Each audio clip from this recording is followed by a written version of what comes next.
Hello, my name is Matt. Welcome to How to... Is this recording? It is. Hello! Today I'm going to tell you how to make a board game out of an Altoids tin.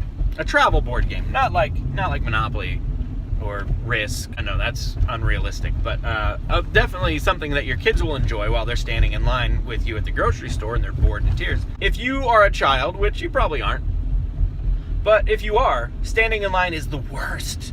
It's really unbearable. What do you do? How do you occupy your kids? Most people nowadays have electronics coming out of their ears and they can throw whatever at their child and, you know, they don't have to interact with them or look at them or talk to them or any of that garbage. It's a real temptation to do that as a parent, to you know, just say, look, I want quiet.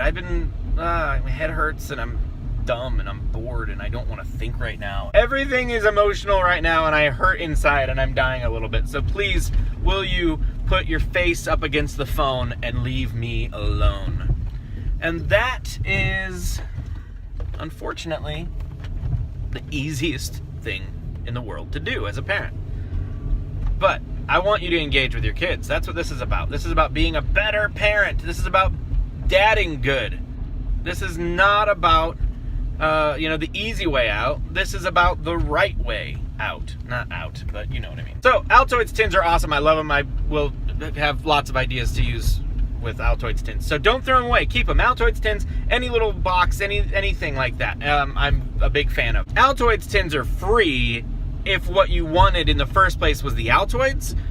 But if what you're after is the Altoids tin, good news, they come with free Altoids. You're going to need an Altoids tin, and you're gonna need a cracker box or a cereal box or some kind of box that's made of cardboard or some thick board of some kind. Take the Altoids tin and trace it on the inside of that box. Like open it up and lay the box flat, and then take the Altoids tin and sort of trace the shape of it, okay? Cut it out and trim it down little by little. Trim it down until it fits inside the bottom of that Altoids tin. You're going to want to make two of them, so you have one inside the lid and one inside the bottom of the actual tin. You are going to invent a game. You're going to come up with some kind of game, preferably one that's got super simple rules, but not so simple that your kid is just bored with it. You don't want Candyland, where you're like, oh, literally this is just me moving forward, and whoever moves forward the most is the winner. Because that is, seriously, man, come on. You're better than that. Randomize it the most you can. So surprise spaces that you land on, things like that. In my last video, I talked about taking those little magnets out of those super awesome educational toys that stick on your fridge and scream at you. You're gonna need a couple of those. I also talked about taking the magnets out of the letters. Those aren't as strong as the ones that you'll take out of the actual base, but for this project, that's kind of what you want. You want those strong but slightly weaker magnets.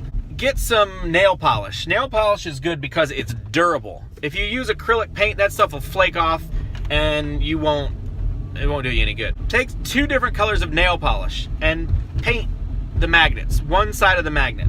So you've got like a red one and a blue one, or an orange one and a green one, or whatever your kids have.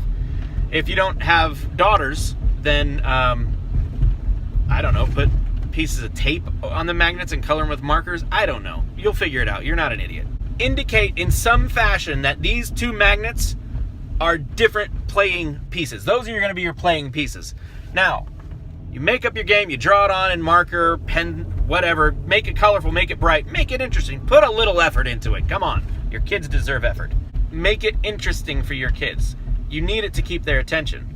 You need it to be more interesting than an iPhone. That's a tall order, I know. Then you're going to take some double-sided tape. I prefer that to glue, just because it's easier to undo. Then stick the game board pieces into the tin, in the lid and in the base. You're going to want a die also, a regular sized die. Those will fit very well inside the Altoids tin. Now you have your fancy schmancy little board game in their little box. And when you're standing in line waiting, you can start up a game. And the great thing is, because they're magnets, you can close the box up and those pieces are probably going to stay put. And you can start your game up where you left off the next time. And that is one of my absolute favorite projects, and I think if you put a little effort into it, it can be very charming and very fun. Anyway, thanks for watching How to Dad Good. My name is Matt. If you have any questions, any suggestions, anything at all that you'd like to say to me, please leave it in the comments. Like, subscribe, share, do all that other stuff. Anyway, thanks a lot. I will talk to you later.